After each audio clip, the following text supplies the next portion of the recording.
video is about a really strange phenomenon that's very common in abusive relationships and toxic relationships. Basically, people will ask themselves, can an abuser change? Can this abusive person change their behavior? And the answer is actually almost always no. That's the real answer. But for many, many, many people in abusive relationships, the answer seems like it's yes. So it seems like the person can change, but they never actually do change. And this video is about why that phenomenon happens. It's really important because if you don't get this, then you can stay in an abusive or toxic relationship for months or for years because you are hoping that the person will change, expecting them to change, etc., which is not a good situation to be in. We are going to talk about 3 key ideas in the video. Let's get started. The first key idea is that we usually think that we know the person and that the real them, air quotes, the real them, is not an abusive person. This can make us feel like they can still change back into this person.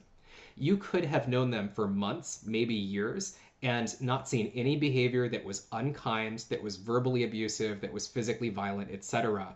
And then all of a sudden, kind of deep into the relationship, some of these things start happening, whether it's aggressive shouting or something that crosses the line physically or manipulative or threatening behavior, whatever it is. And there's just this powerful sense that's like, I know who this person is. I've known who they are for years, and they are not this person. They are not this abusive person who does these things.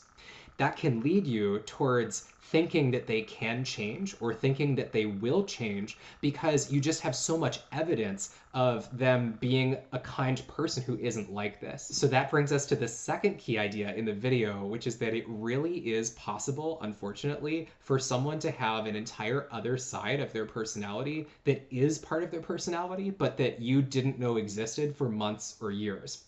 Now, how can that be possible? Let's cover 4 or 5 example situations. The first one is they could have been in a lower stress environment before, and now they're in a higher stress environment. And that higher stress environment brings out abusive or toxic behaviors in them. For example, they could have been in a low stress job before, and now they're in a high stress job before. And you didn't see abusive behaviors before, whatever they are in your situation, because that person just didn't have a lot of stress in their life. But now they're walking around with a bunch of stress, and that's part of how they process stress. It's just that you might not have known that about them if you've primarily interacted with them in a low stress situation. That can also happen for some people who met their relationship partner in college or university, if that was a lower stress environment for them, and now they're in the real world and have a job or have some other type of responsibility, and it's just higher stress. A second example of how this could happen is that people move from a situation where they didn't have shared responsibility and shared decisions to a situation where they do have shared responsibility and shared decisions. For example, they could have moved in together, they could have a baby together, they could have a pet together, they could have shared financials, whatever it is, shared planning an event, etc. Some people just act a certain way when everybody else leaves them alone and they get to make their own decisions. But when they have to share decisions with people, they can have toxic or abusive behaviors that come out. If you, most of your relationship, haven't shared responsibility, actual decisions together with them, and then suddenly you do, you might be like, where are these toxic or abusive behaviors coming from? I don't understand. I thought I knew who they were. That's an example of how this can happen. A third example is that somebody could actually really be hiding this from you. And this is kind of a sad one, but it actually is true.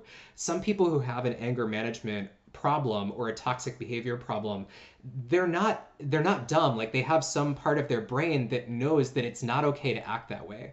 And so on the first date, they don't explode with an anger management problem. On the second date, they don't explode with an anger management problem. Maybe even in front of you, the person that they love and are trying to form a relationship with for the first couple years, they are able to keep it together and not show that behavior to you. But it's involving some kind of self-control on their part. And maybe it is actually coming out in other parts of their life, like their work or their family or something. And slowly, for whatever reason, you're starting to see that behavior more. Maybe they became more comfortable with you. And maybe it's the next one, the next fourth thing in the video a little bit that I'm going to talk about now. So the fourth thing, and this ties into that last third thing, is that relationships can change phases at some points, where they move from a phase that's kind of a early stage phase where people are really, really in love to a longer term phase where the intense, like, romantic emotions are a little bit dialed down, and the relationship is in kind of a longer term phase where often people change their behaviors a little bit.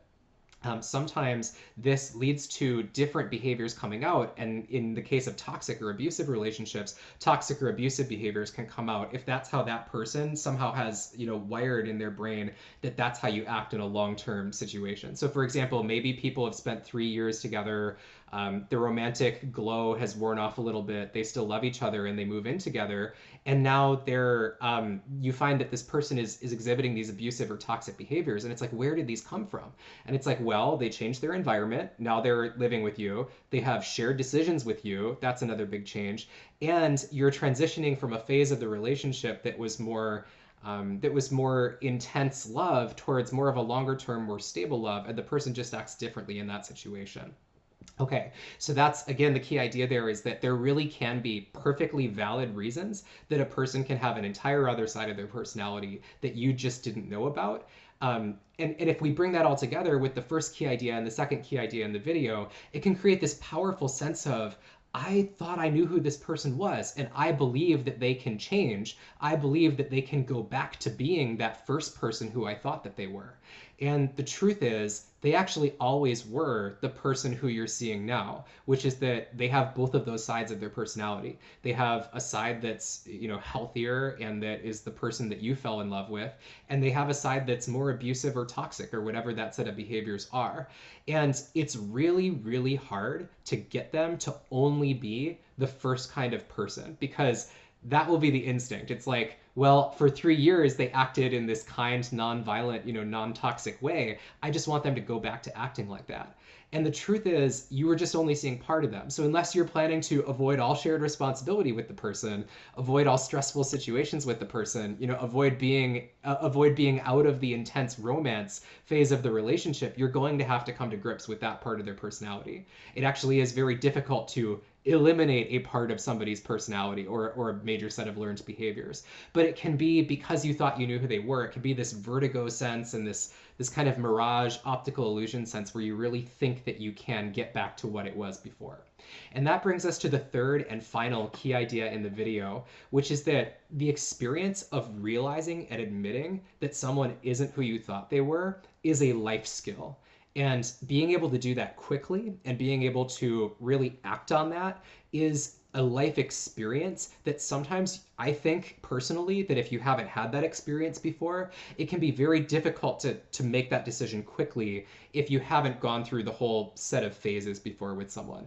So I would say like a similar situation would be potentially having a loved one who had a serious drug problem or a serious addiction problem, where if you're hoping that they can change, you're hoping that they can beat it, etc. If you had had something like that before, or maybe if you had been cheated on before by somebody who you thought was honest and then turned out to be dishonest, it's just any situation in your life where you've had an experience where you thought you knew who they were and it turned out even after months or years that they are a different person. If you've had a situation like that before, it'll be easier and faster for you to process through to the end of the decision and to really say, yep, this person isn't who I thought they were. I might need to end this relationship. They're not actually likely to change. But if you haven't had that experience before, it sometimes can take months or years to go through those phases, hoping that they're going to change, believing that you do know who they are and that you can help them to change back, until you really have the life experience of having that not work out. So one final thought, if this has been you or applied to your relationship, I have a video series that's on the most common emotions and the most difficult emotions that often happen in abusive or toxic relationships for people on the receiving end. And I really encourage you to check it out. I'll link it below. I'll try to put it over my face if I can figure out the YouTube editing. But the reason that's so important is that it's really easy to know what to do in an abusive relationship and for friends or family or other people to give you advice, like you should just leave or you should dump that person or etc. But actually doing it can be really hard if you haven't processed all the emotions that go with that. And processing the emotions is just a hard thing to do. It's a unique set of emotions that can really help if someone else can walk you through some of the common patterns. And that's what that video series is intended to do. So I hope that if you watch that, it helps you make better decisions, just understand more some of the strong feelings that exist, and that it improves your life in some way. So thank you for watching. Good luck with your situation and see you next time.